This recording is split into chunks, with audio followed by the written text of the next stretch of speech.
এই আল্লাহ, এখন আল্লাহকে জিজ্ঞেস করছি আর কি, এই আল্লাহ, আপনি যে আমাদেরকে বললেন তোমাদের ওপরে রোজাকে ফরজ করে দিয়েছি মাবুদ, মেনে নিলাম, মেনে নিলাম, মেনে নিলাম, গোলাম হিসাবে এতটুকু আপনার কথা প্রত্যাখ্যান করলাম না। তবে রোজা কেমন? রুকু করার নাম রোজা, না সাজদা করার নাম রোজা, না দাঁড়িয়ে থাকার নাম রোজা? রোজার রূপটা আপনি বলে দেন, রোজার রূপটা কেমন, তার চেহারাটা কেমন? আল্লাহ তাবারাক ওয়া তাআলা বলছেন, গোলাম রে, সুবে সাদিক অর্থাৎ ফজরের আগে খাওয়া পান করা তুমি করে নেবে, আর যতক্ষণ পর্যন্ত সূর্য না ডুববে অতক্ষণ পর্যন্ত খাওয়া পান করার কাছে তুমি যাবে না। বাস, এর নাম রোজা? বলে হ্যাঁ। কি লাভ হবে? রুকু নাই, সাজদা নাই, দোয়া নাই, তসবি নাই, তো এইটা কেমন ইবাদত? এই পর্যন্ত রাখেন, একটু ধৈর্য ধরেন, আরেকটা অ্যাঙ্গেল নিয়ে আসি। রব্বুল আলামিন বলেন, বিশ্ববাসীরে, তোমাদের ওপরে আমি রোজাকে ফরজ করেছি হে ঈমানদার। অতটাই ফরজ যেমন নামাজ ফরজ, অতটাই ফরজ যেমন হজ ফরজ, অতটাই ফরজ যেমন যাকাত ফরজ, অতটাই ফরজ যেমন ঈমান আনা ফরজ। এই পাঁচটার মধ্যে একটা ছেড়ে দিলে ওই লোকটা মুমিন মুসলমান হতে পারে না। অতএব বন্ধু, আল্লাহ বলছেন, ইয়া আইয়ুহাল্লাযীনা আমানু কুতিবা আলাইকুমুস সিয়ামু কামা কুতিবা আলাল্লাযীনা মিন ক্বাবলিকুম। হে ঈমানদারেরা, তোমাদের ওপরে আমি রোজাকে ফরজ করে দিলাম যেমন তোমাদের পূর্বপুরুষের ওপরে ফরজ ছিল। মাবুদ গো, নামাজ পড়লে মুসল্লি বলা হয়, নামাজ পড়লে তাকে মুসল্লি বলা হয়। ফাওয়াইলুল লিল মুসাল্লিন। আরে আল্লাহ, হজ করলে তাকে হাজি বলছে, মানুষ তার কাছে হাজি টাইটেল চলে গেছে। কালেমা পড়লে মুসলমান বলা হয়, যাকাত দিলে দাতা বলা হচ্ছে, যাকাত দিতেছে। আমি রোজা রাখলে আমার লাভ কি হবে, আমি কোন জায়গায় গিয়ে পৌঁছাবো, এটা আপনি আমাকে বলে দেন। আল্লাহ বলছেন, লাআল্লাকুম তাত্তাকুন, লাআল্লাকুম তাত্তাকুন।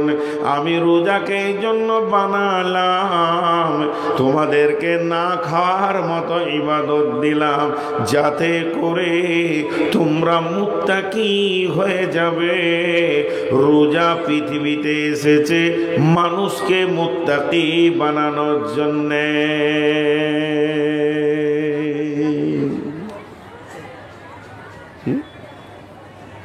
রোজা এসেছে মানুষকে মুত্তাকি বানানোর জন্য। কি আজীব, আল্লাহর প্ল্যানটা কি সুন্দর। মুত্তাকি, আল্লাহ বলছেন, বিসমিল্লাহির রহমানির রহিম, ইন্নাল মুত্তাকিনা ফি দিলালিন ওয়া উয়ুন ওয়া ফাওয়াকিহা মিম্মা ইয়াশতাহুন কুলু ওয়াশরাবু হানিয়াম বিমা কুনতুম তা'মালুন। নিশ্চয়ই যারা মুত্তাকি হবে পৃথিবীর বুকে, তারা সব সময় ছায়ার ভিতরে থাকবে, তাদেরকে সূর্যের তাপ, জাহান্নামের তাপ লাগবে না। তাদের সামনে সবসময় কুলকুল কুলকুল করে পানপাত্র বইতে থাকবে।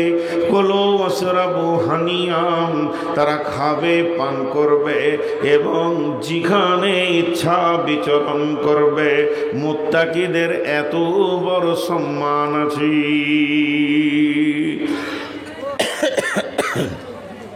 নাম্বার 2, মুত্তাকি হলে কি লাভ হবে? আল্লাহ বলেছেন ইন্নালিল মুত্তাকিনা মাফাজা হাদাইকা ওয়া আনাবা ওয়া কাওয়াইবা আতরাবা ওয়া কাআসান দিহাকা লা ইয়াসমাউনা ফিহা লাগওয়ান ওয়ালা কিযাবা। ও পৃথিবীর মানুষ, তোমরা যদি মুত্তাকি হও তোমাদের কোনো চিন্তা নাই। এখন আমরা সবাপুরের মাটিতে বসে আছি আর আমার আল্লাহ কালাম পাকে বলছেন, হে মুত্তাকির দল, তোমাদের কোনো চিন্তা নাই। যদি তোমরা মুত্তাকি হতে পারো তাহলে তোমাদের কোনো চিন্তা নাই, কোনো টেনশন নাই। তোমরা কোথায় থাকবে? বাগানের ভিতরে বিচরণ করবে যেখানে আঙ্গুর ভরপুর রয়েছে।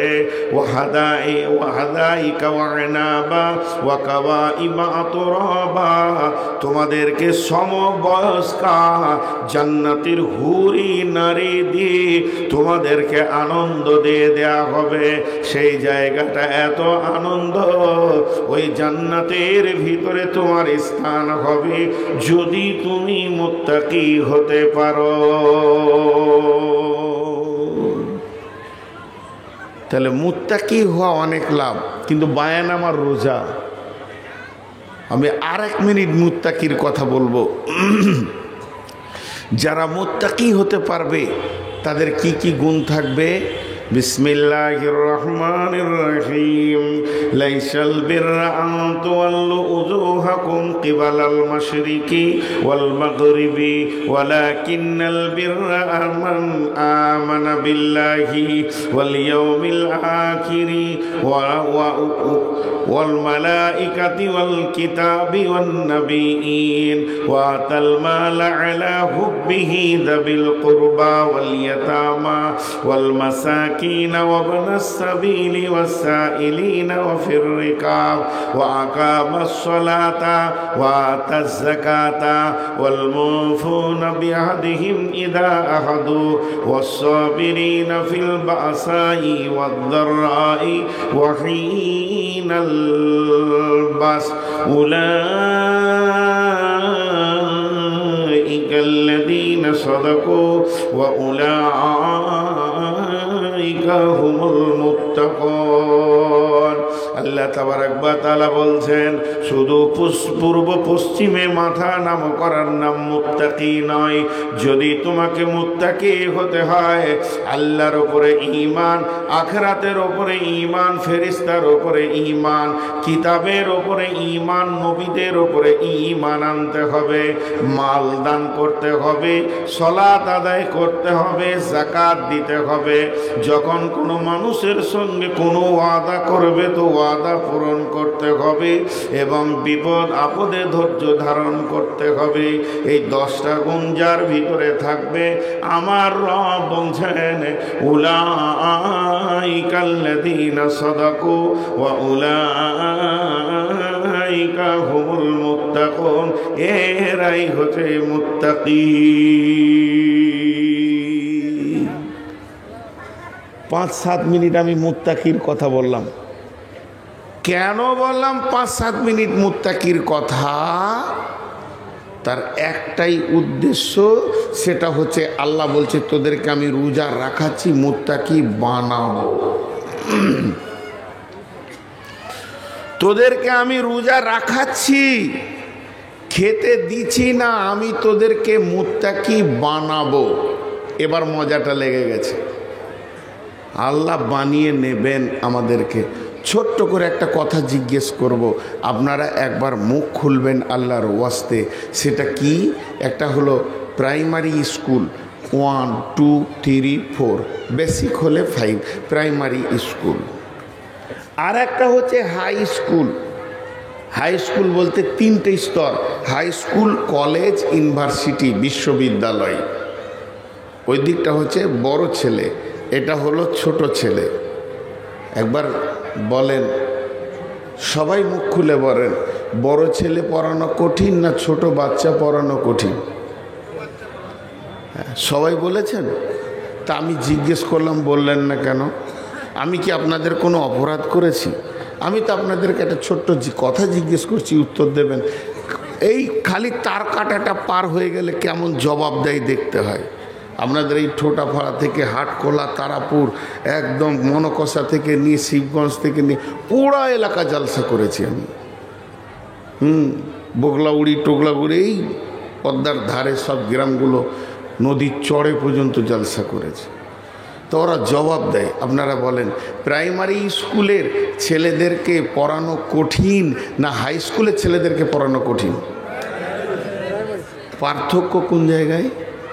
পার্থক্য হচ্ছে হাই স্তরের ছেলেরা নিজেরা পড়াশোনা করে নেয়, আর প্রাইমারি ছেলেদেরকে লোড করতে হয়।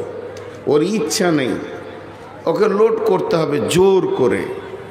হাই স্কুলে বা কলেজে কোনো একটা বিষয় নিয়ে, সাবজেক্ট নিয়ে শিক্ষক পড়াচ্ছেন, হঠাৎ দেখা গেল সময় শেষ, কথাটা কমপ্লিট হলো না, পরের দিন ছাত্ররা নিজেই বলবে, স্যার ওই গতকালকের বিষয়টা একটু বলে দেন, ক্লিয়ার হয়নি।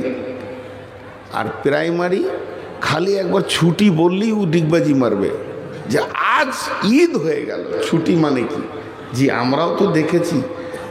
আমরা ম্যাডামের কাছে পড়েছি, আর দীর্ঘি। তো আমাদের ম্যাডামের বাড়ি ছিল পোপার বর্ধমানে, তো এখানে থাকতো হিন্দু মহিলা। তো পড়তে যেতাম, তো চোরের মতো ক্লাসরুমে ঢুকেছি। তারপরে আমার মনটা খালি বলছে যেন সবাইকে দেখা পায়, আমাকে যেন ম্যাডাম দেখতে না পায়, তাহলে আমি আজকে বিরাট আনন্দ হয়ে যাব। তো নসিব খারাপ, এই আয়, আমাকেই ধরেছে, আয় ওঠ, উঠলাম, আয়, কোনো রকম যে টেবিলে দাঁড়ালাম, আয় বই নে, দে বই, দে বই, দে বইটা দিলাম। সে 3 পাতার বই, বড় বড় অরসি লেখা আছে, বলো বলো বলো বল বলো। ম্যাডাম যখন 12 বার বলছে, তখন ছেলে এমনি করে গাটা পাকি বলছে, ও যা। তার মানে শিক্ষক ছাত্র থেকে বেশি পড়ে। এর নাম হলো প্রাইমারি। তো প্রাইমারিতে বানিয়ে নিতে হয়, হাই স্কুলে বেনে নিজে যায়। তো আল্লাহ বলছে মুত্তাকি হলো সব থেকে আপার লেভেলের একটা জান্নাতে ইজ্জত সম্মানের টাইটেল, এবং যত জান্নাতে থাকবে তার মধ্যে আপার লেভেলের একটা সম্মানী জায়গার নাম হচ্ছে মুত্তাকি। তা আমি রোজাটা তোদেরকে দিয়েছি কেন? যে তোদেরকে আমি মুত্তাকি বানাবো, এর জন্যে দিয়েছি। এবার দেখেন কেমন করে আল্লাহ বানাবেন। আল্লাহ তাবারাক ওয়া তাআলা বলছেন, বিসমিল্লাহির রহমানির রহিম, ইয়া আইয়ুহাল্লাযীনা আমানু, হে ঈমানদারগণ, কুতিবা আলাইকুমুস সিয়ামু কামা কুতিবা আলাল্লাযীনা মিন ক্বাবলিকুম, তোমাদের উপরে আমি রমজান মাসের রোজাকে ফরজ করে দিলাম, যেমন তোমাদের পূর্বপুরুষের উপরে আমি রোজাকে ফরজ করে দিয়েছি।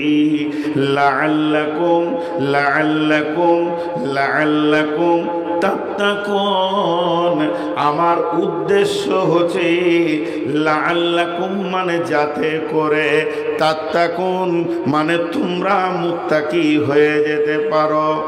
বন্ধুরা আমার, আল্লাহ তাবারাক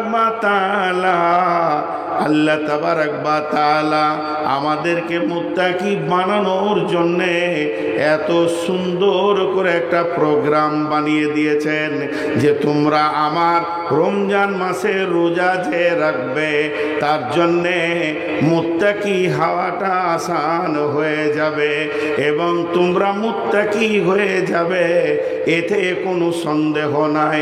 যেমন আল্লাহ তাবারাক ওয়া তাআলা হাদিসে কুদসির মধ্যে বলছেন, বিসমিল্লাহির রহমানির রহিম, ইয়াকুলুল্লাহু আযজা ওয়া জাল কুল্লু আমালিন ইবনে আদামা লাহু ইল্লা সিয়ামা ফাহুয়া লি ওয়া আনা আজজি বিহি ইন্নামা ইয়াতরুকু তাআমাহু ওয়া শারাবাহু মিন আজলি। আল্লাহ তাবারাক ওয়া তাআলা বলছেন হাদিসে কুদসির ভিতরে, যতগুলো ইবনে আদমের সন্তান রোজা রাখে তারা আমার জন্য রাখে, যারা রোজা রাখে তারা আমার জন্য রাখে, যারা রোজা রাখে তারা আমার জন্য রাখে, এবং তাদের রোজার বদলা অন্য কিছু নয়, তাদের রোজার বদলা আমি আল্লাহ নিজেই তাদের বদলা। তার মানে আমি আপনার এই মাদ্রাসার ছেলেদেরকে বললাম যে ফার্স্ট হবে একটা কোরআন পাবে, সেকেন্ড হবে তো একটা হাদিস দিব, আর থার্ড হবে তো তাকে একটা কলম দিব, আর সান্ত্বনা প্রাইজ অমুক দিব তসুক দিব। এতগুলো প্রাইজের ঘোষণা করলাম, আর তারই ভিতরে বললাম যদি কেউ 5000 হাদিস মুখস্থ শোনাতে পারে তাকে আল্লাহকে দিয়ে দিব, মানে আল্লাহও একটা নিজেই প্রাইজ। এটা আমি বুঝানোর জন্য বললাম, উদাহরণ দিলাম। তেমনি আমার আল্লাহ বলছেন যারা খাওয়া ছেড়ে দেয়, পান করা ছেড়ে দেয়, তারা আমার জন্যে ছাড়ে, অন্য কারোর জন্যে ছাড়ে না। অতএব এই আমলটার বদলা অন্য কিছু নয়, এর বদলা আমি আল্লাহ নিজেই তার হয়ে যাব। কত বড় ইবাদত! একটা ছোট্ট কথা বলছি, আর এটা মগজে ব্রেনে একদম পিনের মতো গেঁথেলেন। পৃথিবীর বুকে কোরআন আর হাদিসের 1 থেকে 100 এ থেকে জেড পর্যন্ত যত আমল এসেছে, যত আমল এসেছে, যত আমল এসেছে, সব আমল লোক দেখানি করা যায়, সব আমাল লোক দেখানি করা যায়। আমি বক্তব্য রাখছি অহংকারের সঙ্গে, লোকে বলবে বিরাট বক্তা, আল্লাহর কাছে লাত খাবো। আমি সুর করে কোরআন শরীফ পড়ছি এমন সুন্দর করে, লোকে বলবে কারি, আল্লাহর কাছে লাত খাবো। আমি শহীদ হচ্ছি বীর হয়ে, লড়াই করে জান চলে গেল, লোক বলবি কত বীর রে, আল্লাহর কাছে লাত খাবো। আমি নামাজ পড়ছি লোক দেখিয়ে, আল্লাহর কাছে লাত খাবো, মানে বদলা পাবো না, বদলা পাবো না, বদলা পাবো না কোনো আমল। আমি দান করছি, লোক বলবে ওরে সুবহানাল্লাহ কত বড় দাতারে, আল্লাহর কাছে লাত খাবো। তার মানে হচ্ছে পৃথিবীর যত আমল আছে, ওই আমলটা যদি কেউ নিয়ত করে যে আমি লোককে দেখিয়ে করছি, সম্ভব সম্ভব সম্ভব সম্ভব সম্ভব সম্ভব। কিন্তু একটা আমল আছে পৃথিবীতে যেটা 1000 নিয়ত করলো লোক দেখানি হয় না, সেটা হলো রোজা, সম। আল্লাহ বলছে যারা খায় না, পান করে না, তারা আমার জন্যই করে না। যারা খায় না, পান করে না, তারা আমার জন্যই করে না। একটা উদাহরণ দিচ্ছি, বুঝাবার জন্যে বলছি। আপনার বাড়ি পারদাওনাপুর, আপনার বাড়ি সভাপুর, হঠাৎ আপনার মায়ের ওষুধ আনতে হবে, কিংবা পাম্প মেশিনে একটা পার্স লাগবে। মাসটা রমজান মাস, ভোরবেলায় উঠে সাহারি খেয়ে ফজরের সলাৎ পরে বের হয়ে চলে গেলেন ধুলিয়ান ডাক বাংলা। মাল পেছেন না, ওষুধও পেছেন না। একজন বলল এই পার্সটা বহুত পুরাতন, আপনার মেশিনটা, এই পার্সটা যদি নিতে হয় তো বহরমপুর গেলে পেয়ে যাবেন, আপনার কাজের জরুরি ছিল। আপনি মারলেন টান বহরমপুর। ওখানে যখন পৌঁছালেন তখন 10টা বাজছে, কেবল দোকান খুলল। মালটা নিলেন, আসতে আপনার 12টা 1টা ধুলিয়ান হয়ে গেল। এরপরে আপনি নদী পার হলেন, প্রায় বাড়ি ঢুকতে 2টা বাজছে।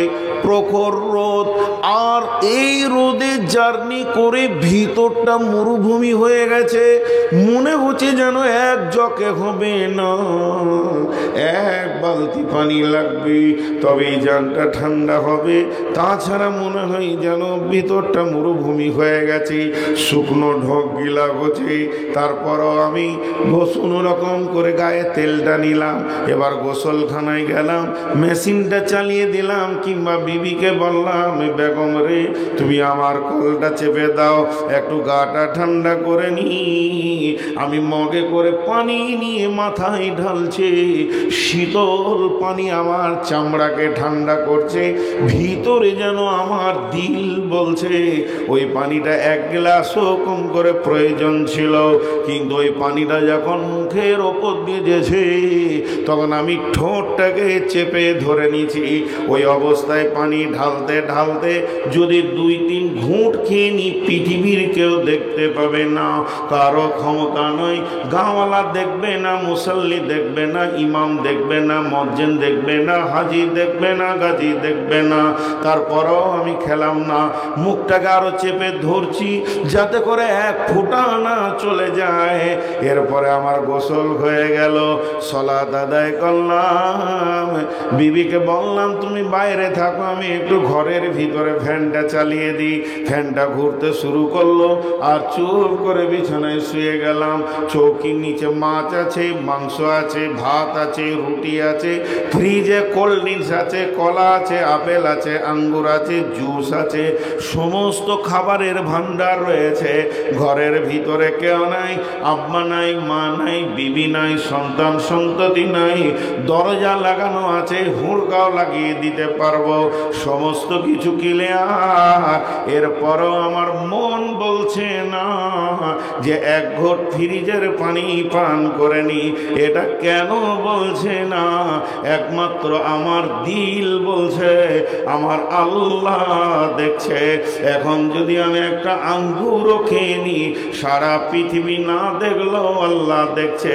এই জন্য আমার আল্লাহ বলছেন নিশ্চয় আমার গোলাম খাওয়া পান করা ছেড়েছে, আমার জন্যই ছেড়েছে। যদিও মানুষকে দেখিয়ে রোজা রাখতো তাহলে গোপনে পেট ভরে খেয়ে নিত, সমাজে বলতো আমি রোজা রেখেছি, পৃথিবীর কেউ জানত না, রোজাদারের সম্মানটা ওকে দেওয়া হয়ে যেত। কিন্তু একমাত্র রোজা রেখেছে তো আমার জন্যই রেখেছি। এখন আপনাদেরকে আমি ছোট করে প্রশ্ন করব, বলেন লোকটা পরেজগার হয়েছে কি হয়নি? মুখ খোলেননি, কিন্তু আরেকবার প্রশ্ন করছি, আপনারা বলেন ওই লোকটা আল্লাহর ভয়ে পরেজগার হয়েছে কি হয়নি? বাস আল্লাহ ওইটাই চাইছে, আল্লাহ ওইটাই চাইছে যে আমাকে ভয় করে কাজ কর সারা জীবন। এটা 1 মাস খালি ট্রেনিং করাতে আসছে, ট্রেনিং। জি, এর জন্যে না খাওয়ার ইবাদত, কিন্তু এটা কষ্ট। রোজা রাখতে অনেকে বলে কষ্ট লাগে না, তাহলে লাগে না তো কি হলো, লাগে বলি তো নেকিটা পাবো রে বাবা। কষ্ট, আমরা কি হব আমরা জানি না, আল্লাহ জানেন। একটা উদাহরণ দিয়ে আবার 3খানা পরপর চমক উদাহরণ দিব, 3টে উদাহরণকে শুনবেন, গোটা রোজাটা জেহেনে ঢুকে যাবে। তারপর আমি হাদিসের দিকে যাব। 3টে উদাহরণ। নাম্বার 1, এই যে রাস্তায় আসছিলাম, কোন দিকের রাস্তা সব হুঁশ দিশে চলে গেছে, ঘাটে থেকে যে রাস্তাটায় আসলাম, তো রাস্তায় 2 জায়গায় ইটের ভাঁটা দেখলাম, ইটের ভাঁটা। ওগুলো মাদ্রাসার ছাত্র মনে হচ্ছে যারা দাঁড়িয়ে আছে। কোন মাদ্রাসার গো? শোভাপুরের না দেওনাপুরের না নদীর ওই পার থেকে এসছে। এইটি দাঁড়িয়ে আছে কেন? এই তোমরা দাঁড়িয়ে আছো কেন? ওই দাঁড়িয়ে আছো কেন তোমরা? আজীব ব্যাপার, লজ্জাও নাই, কিছু নেই। আপনাদের বিরক্ত লাগছে নাকি? 3 জন বললে খালি, এরা মুখ খুলে না কেন? এদের মেয়েগুলি ভালো, চোপার জোর খুব আছে, 1 মিনিট বন্ধ হয়নি, এতগুলি লোক মুখ খুলছেন। আপনাদের বিরক্ত লাগছে? তাহলে একটা বিষয়ের উপরে কথা বলছি, তো তিনটে উদাহরণ দেবো, তিনটে। কাকে ডাকছে? আল্লাহ, ঠিক মনে হচ্ছে মারবে নাকি, ভয়ও লাগছে। আচ্ছা, আনিকুল কোথা গেল? আবার মনে পড়েছে আমাকে। হ্যাঁ, ডেকে দেন না, ডেকে দেন, ডাকেন ডাকেন একবার। এই আনিকুল বাবু, একবার এসো, শোনার দরকার আছে, তোমাকে একটা জিনিস আনতে বলবো। আমি অন্য কাউকে বলছি না, ভালোবাসছি তো, আসছো না। আনিকুল, তুমি তো শব্দ শুনতে পাচ্ছ না, এসো, কোথায় আছো? আর মহিলা মহল কথা বোধহয় বুঝতে পারছে না বাংলা কথা নাকি? মাথা খারাপ, কতদিন পর দেখা। মহিলা মহলে মা বোনদের কাছে আবেদন রাখছি যে হয়তো বক্তার বাংলা কথা বুঝতে পারা যাচ্ছে না নাকি, এত আওয়াজ আসছে এখানে যে বিদ্যুটে আওয়াজ আসছে। বাস চুপ হয়ে গেল। আপনি রাখেন, ও জিনিসটাই এরকম। আমাকে বাংলাদেশে এক স্কুলের মাস্টার আমার কানে এসে বলছে, হুজুর মেয়েগুলোকে চুপ করিয়ে দেন তো। তা বললাম, মাথা খারাপ, আমার নিজের বই চুপ থাকে না, ফের লোকের বউকে চুপ করাবো? আমার বউকে যদি চুপ হতে বলি তো 20টা বলে। তো যাকে আমি ভালোবাসি, খাওয়াই, কাপড় দিই, চিকিৎসা ওষুধ দিই, সেই আমার কথা শুনে না, লোকের বউ শুনবে। ওই জন্য আর মেয়েদেরকে চুপ করতে বলি না। হ্যাঁ, আল্লাহ ভালো জানে যে ও যে চিল্লাইছে, যে মেয়েটা, ওর স্বামীকে যদি পেতাম তো 2টো জিলাপি খাওয়াইতাম। গরিব মানুষ, বেশি পারবো না, 2টো জিলাপি খাওয়াইতাম। বলে কেন? আমি 10 মিনিট ওকে সহ্য করতে পারছি না, ও আছে কি করে ওকে নিয়ে? হ্যাঁ, সংসার করছে কি করে ওইরকম মেয়েকে নিয়ে? আল্লাহ আকবার, কি যে আজাবে আছে ওই জানে, কাউকে বলতে পারছে না, চিল্লা চিল্লি মেয়ে। তো উদাহরণগুলো মন দিয়ে শোনেন। এই যে ইটের ভাটা, এবার ইট যে বানাবে, ও সকালে একটা বালতি আর কোদাল নিয়ে মাটির কাছে চলে গেছে। ধ্যান দিয়ে শুনবেন তো মজা লাগবে খুব। তো জোরে মাটিতে একটা কোপ মেরেছে, আর যখনই মাটিতে কোপ মেরেছে তো মাটি ওকে বলছে, আমাকে কোপ মারছিস কেন? এটা উদাহরণ দিচ্ছি, ভাবিয়ার না মাটি কেন কথা বলবে। উদাহরণ দিতে গেলে কিছু বোঝাতে হয়। তো এবার কোপ চলছে, বলছো, ভাই মিস্ত্রি তুমি আমাকে কোপাও কেন? মিস্ত্রি উত্তরে বলছে, চুপ করে থাক, সহ্য কর, দাম তোরই বাড়বে। বুঝে গেল? কোপ খেলো, খানিক বালু ছিটিয়ে দিল, তারপরে 2 বালতি পানি ছিটিয়ে দিয়ে লাত মারতে শুরু করেছে। লাত মারলে দাম বাড়ে না কমে? আপনারা উঠেছি যদি আমার চোপায় লাত মেরে দেন, দাম বাড়বে না কমবে? কমবে। কিন্তু যখন লাত মারতে শুরু করেছে, সঙ্গে সঙ্গে মাটি বলছে, বন্ধু তোমার কি গরু চুরি করেছিলাম নাকি? এত লাতটাও কেন? বলছে, চুপ কর, তোরই দাম বাড়বে। লাত খেলো, এরপরে রোদে শুকাতে দিল। যখন শুকিয়ে টনটনে হয়ে গেছে, তখন বলছে, বন্ধু পানি দাও সামান্য। বলে, চলবে না, নষ্ট হয়ে যাবে। রোজাদারের অবস্থা তাই। এখন তোমাকে আমি বানাচ্ছি, আর এই অবস্থায় তুমি পানি চাইছো, চলবে না। এবার ভাঁটি শুরু হলো। পাশে যখন কয়লা এলো, তখন ওই সুখাইট মিস্ত্রিকে ডেকে বলছে, বন্ধু এমন একটা জাতকে আমার পাশে দিয়েছো, দেখি তো নোংরা, তারপরেও নিজে জ্বলবে আর একজন কেউ জ্বালাবে, এত কষ্ট কেন তুমি আমাকে দাও? তখন ও বলছে, ধৈর্য ধর, তোরে দাম বাড়বি। যখন চচ্চরে হয়ে পুড়ে গেল, মিস্ত্রি বলছে, যত ভালো পুড়বি তত দাম বাড়বে, আর ছালো ঢবি তা আবার লাত খাবি, রাস্তায় ফেলবে লোক। এবার দেখা গেল 1 নম্বর গ্রেটে লাল ইট হয়ে পুড়ে গেছে। তখন ওই ইটকে 1 নম্বর, 2 নম্বর, 3 নম্বর থাকিয়ে রেখেছে, ভাঙা চোরা এক পাশে রেখেছে, ছালটগুলো আর একদিকে রেখে দিয়েছে। তখন বন্ধুরে, মাদ্রাসাওয়ালা, মসজিদওয়ালা, কলেজওয়ালা, স্কুলওয়ালা, কোম্পানি ইট কিনতে গেছে। ইটটা ধরে বলছে, এটা 1 নম্বর মাল, কত দাম? ইট তখন বলছে, বন্ধু কত কোপ খেয়েছি, কত লাত খেয়েছি, আর কত কষ্ট করে নিজেকে জ্বালিয়েছি, তবেই না আমি মসজিদের দেওয়ালে লেগেছি, মাদ্রাসা কলেজ ভার্সিটি আর আপনার কিনা স্টেশন এয়ারপোর্টের দেওয়ালে লেগেছি, তাহলে আমার জিন্দেগি জ্বলেছে, তাই ঠিক দামি জায়গায় এসে গেছি। অতএব আল্লাহ বলছে তোরা রমজান মাসে আমার আইনগুলো মেনে নিয়ে ধৈর্য ধরে নে, জান্নাতের আপার লেভেলে থাকবি। বুঝাতে পারলাম? আপনারা বুঝেছেন, আলহামদুলিল্লাহ। আর একটা উদাহরণ দিই, আর একটা উদাহরণ, যখন লোহা তরল হয়ে গলে, এই লোহা এমনভাবে গলে যায় মনে হবে পানি, তো লোহা যখন তরল হয়ে গলে তখন ওই লোহাটাকে প্লাস্টিকের বালতি করে নিয়ে গিয়ে ছাঁচে দেয়, তাই না? আরে হ্যাঁ না বলে না? বলছে হ্যাঁ, লোহা গলে গেছে যে প্লাস্টিকের বালতিতে গেছে। কি সুন্দর মন দিয়ে শুনছে। আজই লোহা প্লাস্টিকের বালতিতে যাবে? লোহা যখন গলে যায় তখন একটা ছাঁচের মধ্যে দেওয়া হয়, ছাঁচটা টেম্পার কত, ওকে রেলের চাক বানায়, রেলের পাতি বানায়, পাম্প মেশিনের পার্টস বানাই, তাহলে ছাঁচটা মজবুত কত। অতএব বন্ধুরে, আমাদেরকে যদি মুত্তাকি হতে হয়, জান্নাতি হতে হয়, তাহলে ছাঁচের মতো ধৈর্য রাখতে হবে। আল্লাহ আমাদের ওপরে পরীক্ষা চালাবেন। মা বোনেরা শুনছেন না তো কি আর বলবো, তবু মেয়েদেরকে একটা ওসিয়ত করছি, হে আমার মা, হে আমার বোন, আপনাদেরকে একটা রোজার উদাহরণ দিচ্ছি।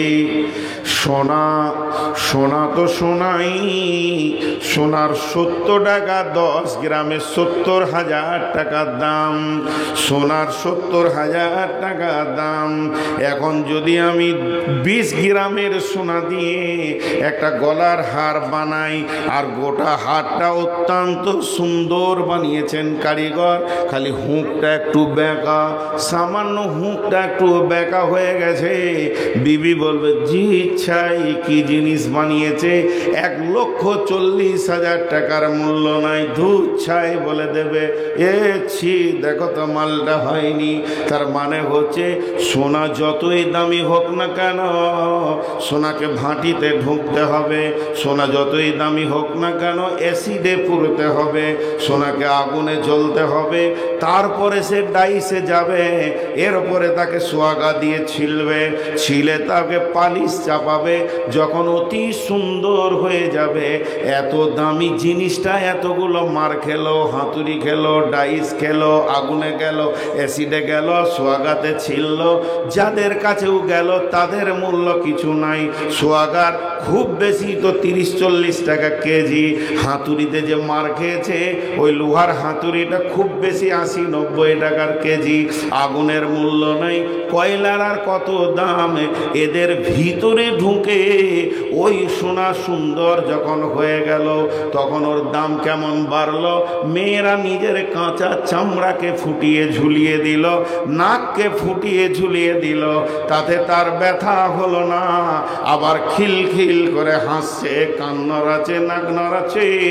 অতএব হে মুমিন, যখন রমজানের রোজাকে আমরা একগ্র চিত্রে মেনে নিতে পারবো, তো আমার রব আমাদেরকে এত সুন্দর বানাবেন যে আমরা জান্নাতের অলংকার হয়ে যাব। এর জন্য আল্লাহ বলেছেন লাআল্লাকুম তাত্তাকুন, আমি তোমাদেরকে রোজা রাখাচ্ছি এই জন্যে যাতে করে তোমরা মুত্তাকি বেনে যাবি।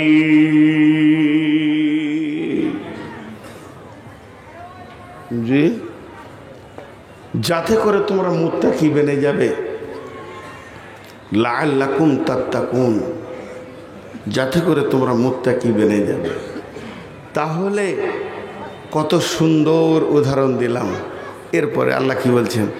বিসমিল্লাহির রহমানির রহিম।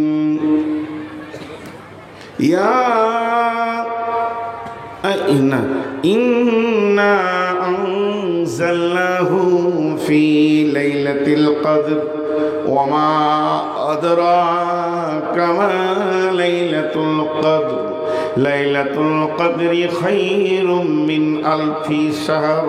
আল্লাহ তাবারক ওয়া তাআলা বলছেন এই রমজানের ভিতরে লাইলাতুল কদর বলে একটি জিনিস রয়েছে, সেটা কুড়ি রোজার পরে বিজরের ভিতরে খুঁজতে হবে। অনেক তাফসীর, অনেক মুফাসসির অনেক রকম কথা বলেছেন। তার মানে এক কথায় বুঝালেন ওই রাতটা কত দাম। এক রাত যদি কেউ পেয়ে যায় তাহলে তার 1000 মাসের কাজ হবে।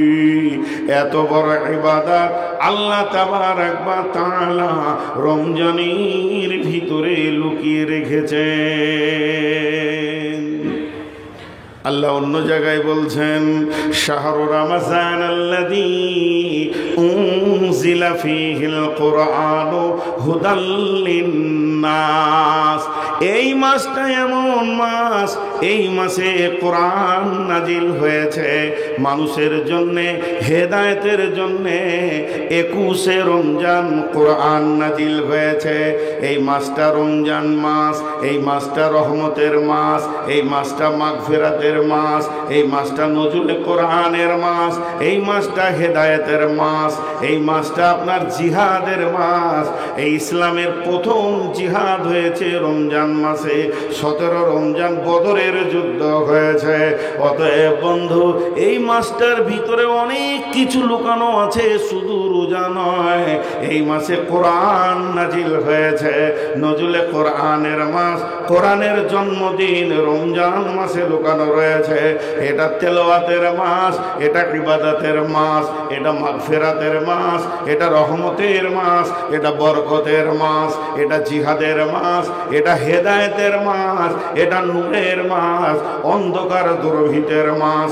এই মাসটার অনেকগুলি সম্মান লুকানো রয়েছে, আমাদের সামনে তত্তর করে এগিয়ে আসছে। এই জন্যে কবি বলছেন এ রমজানেরই রোজাদারের দুইটি খুশি, একটি খুশি ইফতারে, অপরটি হয় আল্লাহর দিদার রোজ হাসুরের প্রান্তরে।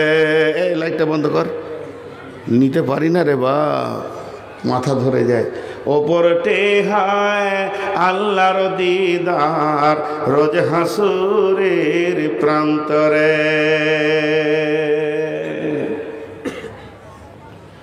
এই মাসটা এত দামি মাস, হায় আমরা অবহেলায় কেটে যাই। বোকা যারা খ্যাপা। আচ্ছা সবাই একবার বলি রমজান মাসে রোজা রাখবো ইনশাআল্লাহ। সকলে জোরে বলি রোজা রাখবো ইনশাআল্লাহ। যারা রাখবেন না হাত তুলেন। অনেকগুলো লোক রোজা রাখবে না। সকালে রোজা রাখবো ইনশাআল্লাহ। আল্লাহ আমাদেরকে রোজা রাখার তৌফিক দান করুন, আল্লাহু আমিন। কিন্তু দুঃখের কথাটা বলতে আর মন দিয়েছে না। জি, দুঃখের কথাটা বলতে আর মন দিয়েছে না। আল্লাহ তাবারক ওয়া তাআলা বলছেন যে রোজা মাসটা রহমত বরকত সব ভরা রয়েছে, কিন্তু আমরা রোজা মাসকে এত গুরুত্ব দিই না। এবার নবীজি কি বলছেন দেখি, বিসমিল্লাহির রহমানির রহিম। قال رسول الله صلى الله عليه وسلم من صام رمضان إيمانا واحتسابا غفر له ما تقدم من ذنبه ومن قام قيام الليل إيمانا واحتسابا غفر له ما تقدم من ذنبه ومن قام قيام ليلة القدر غفر له ما تقدم من ذنبه।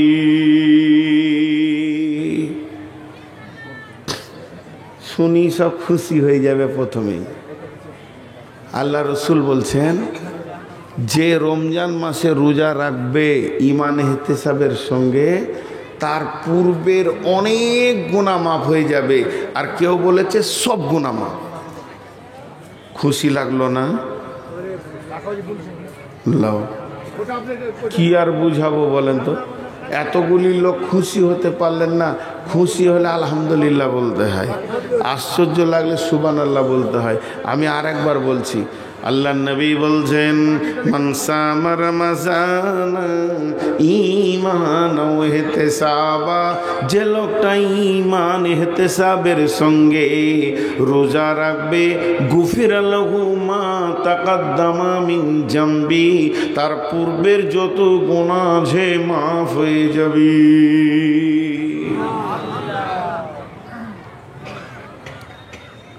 ওমান কামা কিয়ামাল লাইলি, কিয়ামাল লাইলি বলতে এখানে বলা হয়েছে মানে তারাবি, যে মানে প্রতিদিন পড়বে বাদ যাবে না।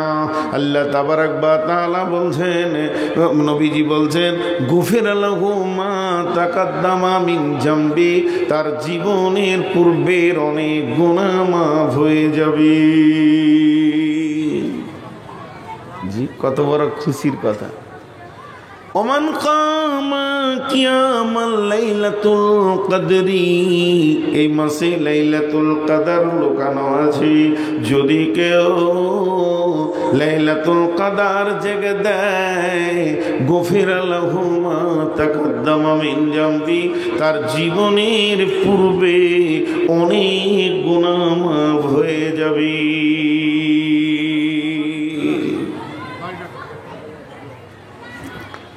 মাফ হয়ে যাবে।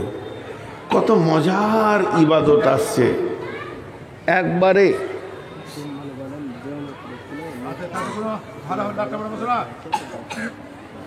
দেওনাপুর, কোন দেওনাপুর? কার কার? ক্যাম্পারার মোস্তাক নাম বলেন, মোস্তাককে ডাকছে, তিনার বাবা অসুস্থ আছে। দেওনাপুরের মোস্তাককে আছে। মোস্তাক ভাই, আপনার আব্বা অসুস্থ, আপনার আব্বা ডাকছে। অবশ্যই আব্বা মায়ের ডাকে সব ছেড়ে চলে যেতে হবে। আপনি যান, আপনার আব্বা অসুস্থ, মোস্তাক কে আছেন পারদাওয়ানাপুরের, মোস্তাক ক্যাম্পারার, চলে যান। যেহেতু আপনার আব্বা অসুস্থ, আপনাকে ডাকছেন। জি, এগুলো এলান করতে হবে সব বাদ দিয়ে। তাহলে জীবনের গুনাহ মাফ। কত সুন্দর ইবাদত আল্লাহ দিয়েছেন, আপনার আমার জীবনের গুনাহ মাফ করার কত রাস্তা দিয়েছেন।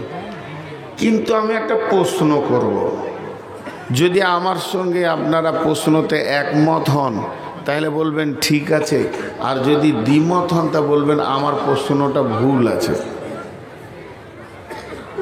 আমার প্রশ্নটাকে বোঝার চেষ্টা করেন। প্রশ্ন বুঝলে, ওদিকে আবার দাঁড়িয়ে আছে নাকি? আল্লাহ আকবার, আর আমাকে আজকে মার্ডার করবি, আমাকে মার্ডার করবে ওরা গো। আহা, কিভাবে দাঁড়িয়েছে, বুকে হাত দে, খালি তুই শালা নেমে দেখ, তোকে দেখছি। আল্লাহ, কি দোষ করেছি রে ভাই তোদের?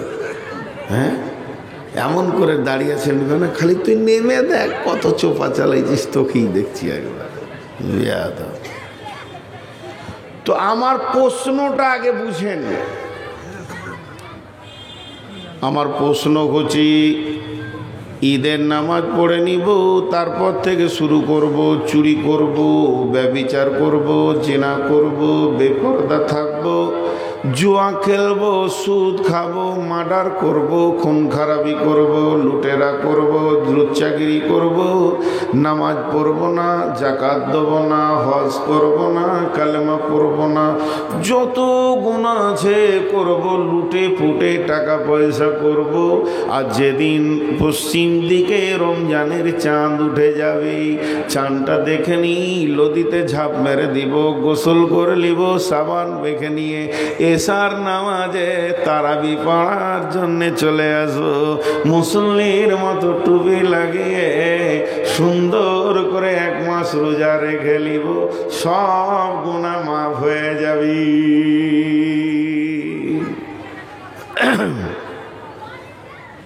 কথা বুঝাতে পেরেছি এবার?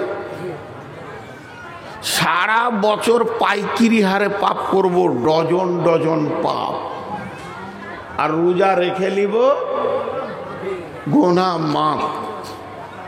আর কেউ এখানে একটাও আলিম, সারা দুনিয়ার কোনো আলিম বলতে পারবে না যে হাদিসটা জাল বা জয়ীফ, যেহেতু নবীজি বলেছেন, সেই হাদিস বুখারী।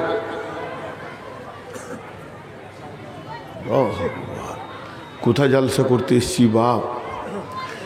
জি, সারা এলাকার লোক জি গোনায় আমার জর্জরিত হয়ে গেল।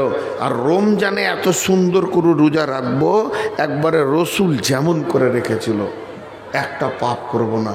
তাহলে জীবনের গুনাহ, কথা বলে না, জীবনের গুনাহ তা না, এত নামাজ পড়া কি দরকার আছে? কিন্তু আল্লাহ তাবারাক ওয়া তাআলা রসুল দুটো শর্ত করেছেন। শর্ত দুটো খুব ভালো করে শুনেন। শর্ত শর্ত শর্ত বুঝেন তো? শর্ত বুঝেন কি না? হ্যাঁ, আপনি আমাকে কি শর্ত করলেন? আপনি আমাকে শর্ত করছেন, আগামী পরশু যদি আপনি শোভাপুরে এসে জোহরের নামাজ পড়েন তো আপনার মাদ্রাসাকে 1 লাখ টাকা দিব। এখানে এসে কালকে কালকে জুমার নামাজ পড়াতে হবে আপনাকে, আর জুমা না পড়ালে টাকা পাবেন না। তো আমি চলে এসেছি শনিবার দিন, শুক্রবার বাদ দিয়ে, টাকাটা দেন। তো তখন বলছি যে আপনার শর্ত ছিল, এখানে লেখা আছে দেখেন, যে আমি জুমার নামাজ শোভাপুর জামে মসজিদে পড়াবো, আর আমার ওয়াদা ছিল টাকা দিব। তখন আমি ওকে হালকা করে বলছি, আমি নাইলে আসিনি, তা আমার ওয়াদা নাইলে ভুল হয়ে গেছে, তো তুমি কেন ভুল করবে? এটা ঠিক হচ্ছে কি? এটার নাম শর্ত লয়। শর্ত হচ্ছে জুমা পড়ানোর সাথে টাকাটা জয়েন্ট হয়ে আছে। আমি যখনই জুমা পড়িনি, অটোমেটিক আপনার ওয়াদাটা বাতিল হয়ে গেছে। আপনি খুশি হয়ে দিলে দিতে পারেন, না দিলে আর আপনার গুনাহ হবে না। এটা বলে শর্ত। তো আল্লাহ রসুল দুটো শর্ত করেছেন, দুটো শর্ত। ওই রোজাতে গুনাহ মাপ হবে, তার জন্য দুটো শর্ত করেছেন। দেখেন, আমি শর্তগুলো দুবার করে বলবো। বিসমিল্লাহির রহমানির রহিম। মান সামা রমজানা ঈমানাও ঈমানাও ঈমানাও ওয়াহতিসাবা ওয়াহতিসাবা ওয়াহতিসাবা গুফিরা লাহু মা তাকাদ্দামা মিন জামবি। যে লোকটা রোজা রাখবে ঈমানকে, এহতেসাবকে সঙ্গে নিয়ে, ঈমান আর এহতেসাব এই দুটি জিনিসকে সঙ্গে নিয়ে রোজা রাখবে, আল্লাহ